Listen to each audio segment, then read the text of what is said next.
If you have been drinking alcohol for some times, if you have been having problems with alcohol,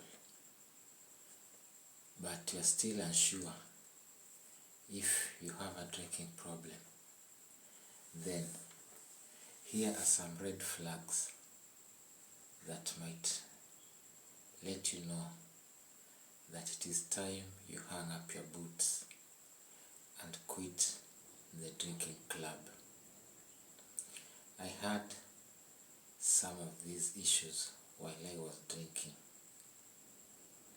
and understanding them and knowing them made me to consider quitting the alcohol drinking club and become a member of the sobriety club. And I am glad I made that choice and I made that decision. Now, you might find yourself drinking alcohol, then you wake up with a hangover, you missed your job, you missed an event, then you promise yourself that you'll only be drinking over the weekends. And that is probably on a Monday morning. So you make up your mind that from today, I'm going to be drinking only during the weekend.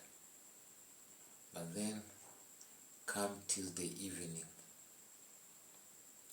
and you are very drunk. You couldn't keep alcohol away for even one day.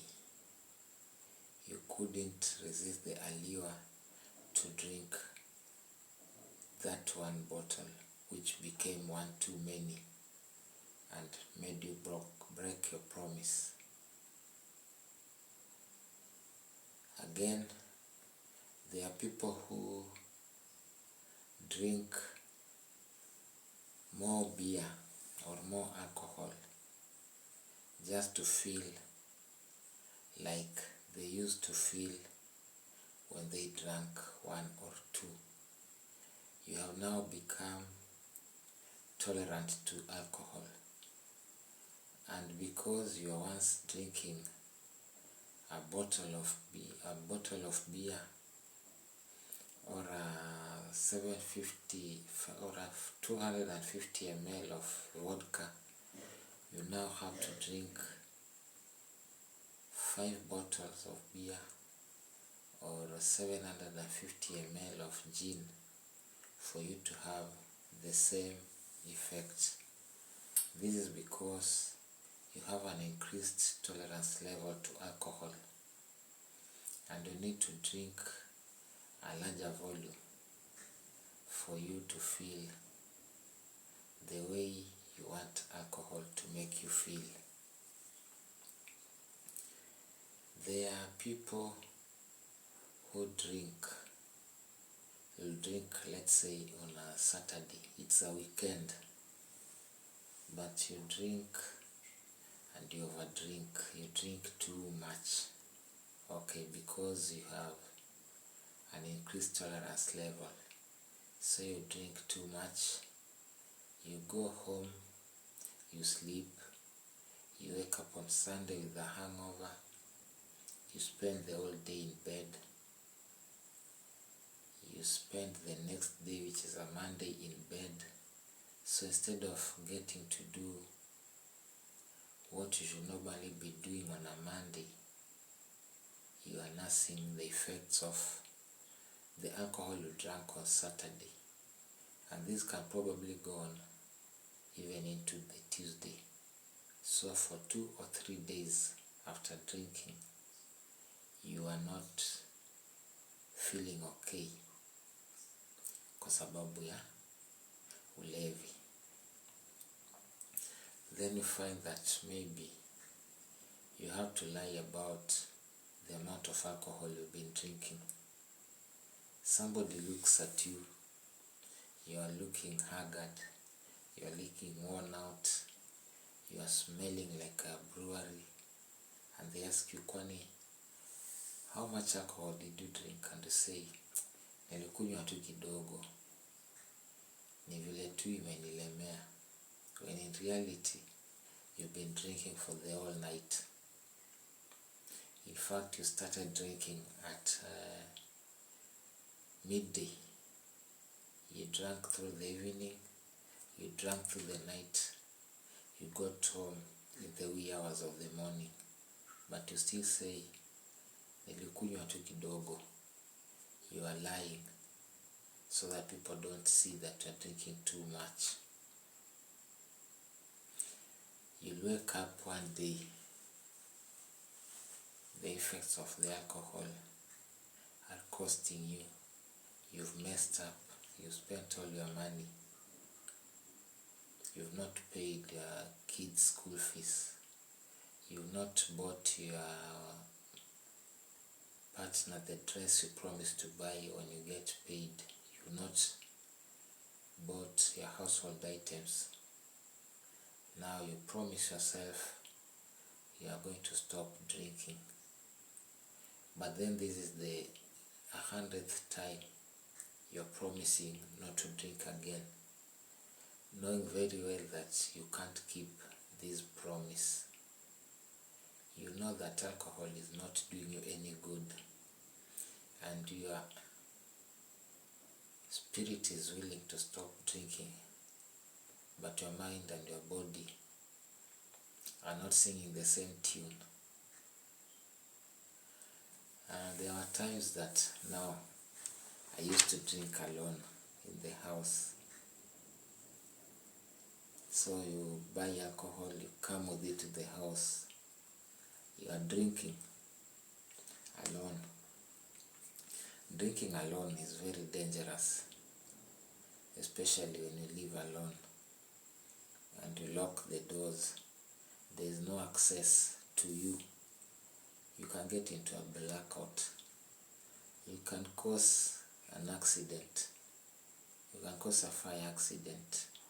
You can do something stupid that is risky and injurious to your life.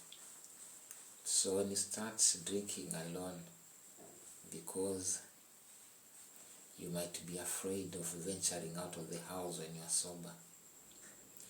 Going out when you are sober is not normal to you anymore. That is a red flag. You need to be very worried when you start drinking alone. Alcohol affects our sex life. Alcohol lowers your libido. Then you come to a point when you realize that you cannot have sex with your partner if you have not drunk alcohol. When you are sober, you are just there like a log. You can't do anything. So you need to drink for you to get a sexual urge. Alcohol is messing up your sex life. You'll find that you are at work, but you're not concentrating in the work. Everything you're doing, your mind is not there. You keep on checking the time. You keep on checking your mobile phone, wondering when your shift will end, when it will get to 5 in the evening so you can go and drink alcohol. Your mind is completely focused on alcohol only.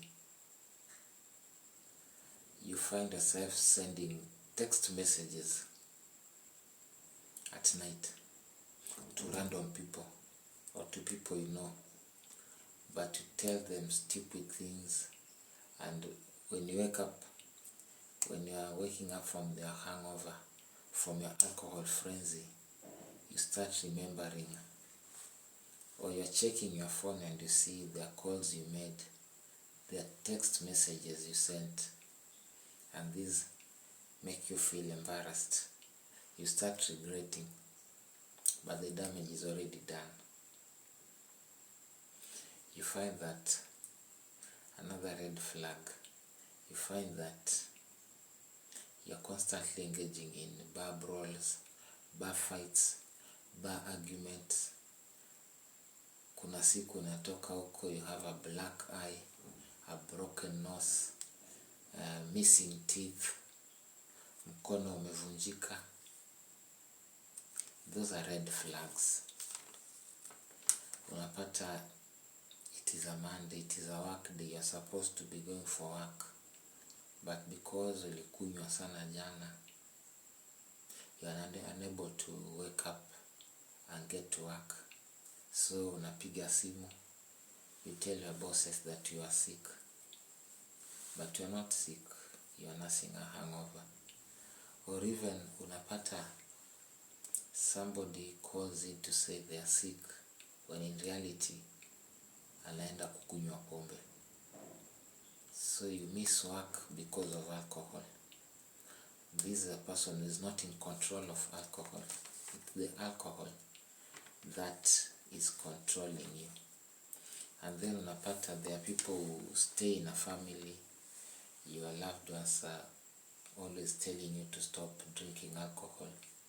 Watu wanakujali, they care so much about you. But now because wewe huwezi acha pombe,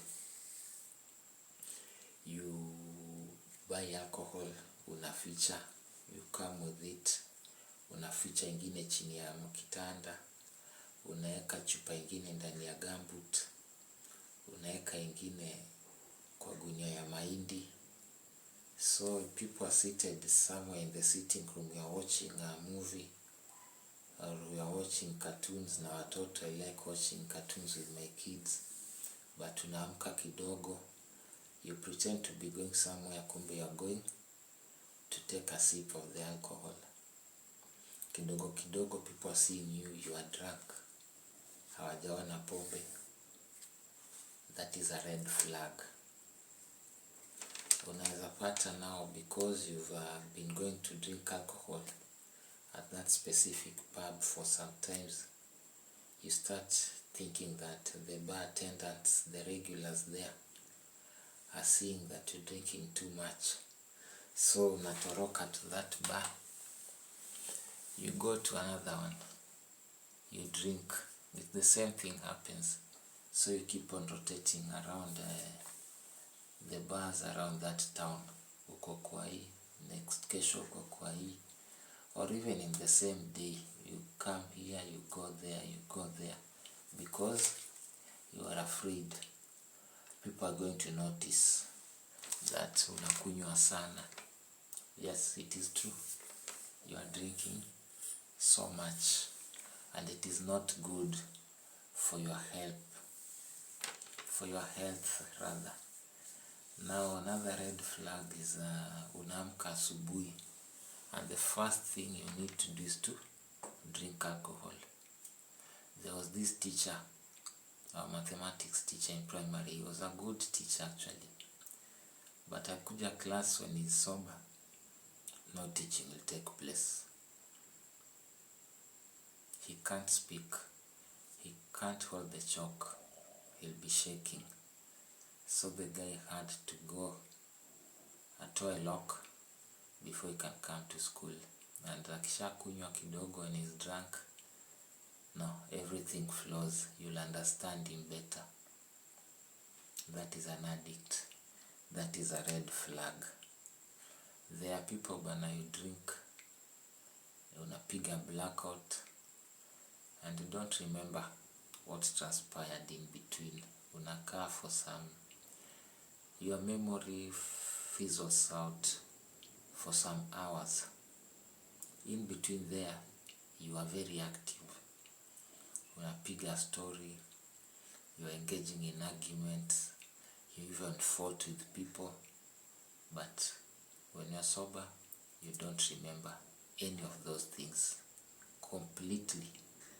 Mpaka mtu akupigia story of what you did, unashangaa if it's really you, but everybody else knows it is you.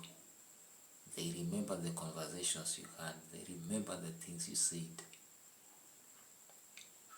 I used to have blackouts. Napeana pesa, naitisha change. I never remember those things. it was a red flag. I knew it was time to overcome alcoholism. You might be a driver, you have a vehicle, uko na baiskeli, uko na nduthi, umetoka pale, umekunywa, unaingia kwa gari, put it on, drive. You somehow get home, umepanda bike yako, unakanyaga, you get home, unaacha baiskeli hapo, you park your vehicle there, unaeka nduthi vizuri, you get into the house, staggering, fall on the bed, sleep. Then asubuhi, unashangaa, na gari niliwacha wapi? Nilikuja aje hapa? How did I get here? You drove, but you drove while in a blackout. You don't know what you did. Uliendesha baiskeli when you are completely blacked out, but you somehow got home. Somehow. And you are lucky enough to have gotten home. Kuna time you do things zenye, if you are sober, you'll be ashamed of. You can't do. There are things you can't say when you are sober. But because you are drunk, you have no inhibitions. You do things that you're not supposed to be doing. That is another red flag. Unaweza kuwa you're supposed to go visit your kid in school.